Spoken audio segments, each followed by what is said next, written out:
రేవంత్ రెడ్డి గారి ప్రభుత్వం వచ్చిన తర్వాత 2024 సంవత్సరంలో ఈ సైట్ విజిట్ సర్టిఫికేట్ విధానాన్ని సింగరేణిలో తెచ్చింది రేవంత్ రెడ్డి గారి ప్రభుత్వం. రేవంత్ రెడ్డి గారి ప్రభుత్వం ఈ విధానం తెచ్చిన తర్వాత మొట్టమొదటి బెనిఫిషియరీ ఎవరు? రేవంత్ రెడ్డి బావమరిది Srujan Reddy.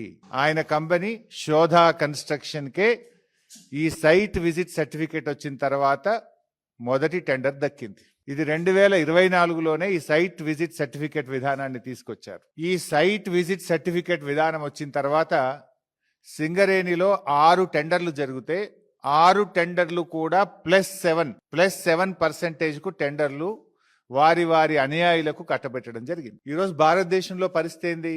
OB coal block టెండర్లు ఎక్కడ జరిగినా ఈ దేశంలో, అది కోల్ ఇండియాలో గాని, వెస్టర్న్ కోల్ ఫీల్డ్స్ లో గాని, కాంగ్రెస్ ప్రభుత్వం రాకముందు సింగరేణిలో గాని, ఎనీ కోల్ బ్లాక్ టెండర్ -10 నుంచి -22% పోతుంది. -10 నుంచి -22% పోతున్నారు కాంట్రాక్టర్లు. సింగరేణిలో కూడా ఈ కాంగ్రెస్ ప్రభుత్వం రాకముందు గత బీఆర్ఎస్ హయాంలో -7, -8, -10, -20 పోతుండే. ఇప్పుడు కూడా ఈ దేశంలో వెస్టర్న్ కోల్ ఫీల్డ్స్ కానీ, కోల్ ఇండియాలో కానీ ఎనీ ఓబీ టెండర్ -10 to -22 ఉంటుంది.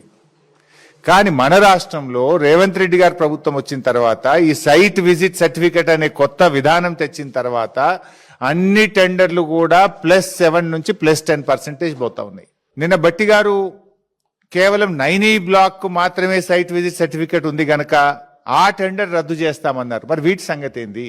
ఈ సైట్ విజిట్ సర్టిఫికేట్ వెనుక ఉన్న కుట్ర ఏంటంటే, అదర్వైజ్ ఆన్లైన్ టెండర్లు ఉంటే ఏమైతుంది? దేశంలో ఏ రాష్ట్రం నుంచి అయినా ఎవరైనా అనుభవం ఉన్న కాంట్రాక్టర్లు ఆన్లైన్ లో డైరెక్ట్ గా టెండర్ వేయొచ్చు. సైట్ విజిట్ సర్టిఫికేట్ అంటే కాంట్రాక్టర్ సైట్ కు పోయి చూసి ఆ సింగరేణి నుంచి సైట్ మేము విజిట్ చేసినామనే సర్టిఫికేట్ తీసుకోవాలి. దాంతో ఏమైపోతుంది? ఏ కాంట్రాక్టర్ టెండర్ వేస్తున్నాడో ముందే వీళ్ళకి తెలిసిపోయి వాళ్ళను భయభ్రాంతులకు గురి చేసి వాళ్ళను నయాన్నో భయాన్నో ఒప్పించో మెప్పించో బెదిరించో వాళ్ళను టెండర్ వేయకుండా చేయడం, టెండర్ వేస్తే వీళ్ళకి అనుకూలంగా టెండర్ వేసే విధానం. అంటే సైట్ విజిట్ సర్టిఫికేట్ ద్వారా ఎవరు టెండర్లు వేస్తున్నారో ముందుగానే తెలిసే ఒక గ్యాంగ్ రేవంత్ రెడ్డి ప్రభుత్వం తరఫున ఒక ఏజెంట్ను పెట్టినారు. ఆ ఏజెంటు ఎవరు టెండర్ వేస్తున్నారో తెలిసి మొత్తం రింగు చేసి +7, +10% కు టెండర్లు వేస్తున్నారు. గతంలో సైట్ విజిట్ సర్టిఫికేట్ లేనప్పుడు ఏమైతుండే?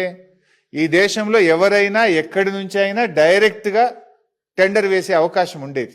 ఇప్పుడు ఆ అవకాశం లేకుండా చేసి ముందుగానే ఎవరు టెండర్ వేస్తున్నారో తెలుసుకొని నయాన్నో భయాన్నో బెదిరించో ఒప్పించో మెప్పించో వాళ్ళని టెండర్ వేయకుండా చేసి తమ అనుయాయులకు ఈ టెండర్లు కట్టబెడతా ఉన్నారు. అందుకే ఈ సైట్ విజిట్ సర్టిఫికేట్ వచ్చిన తర్వాత సింగరేణిలో జరిగిన వేల కోట్ల రూపాయల టెండర్లు +7 నుంచి +10% కు వీరు కట్టబెట్టుకున్నారు, పర్సంటేజీలు కొల్లగొడుతున్నారు.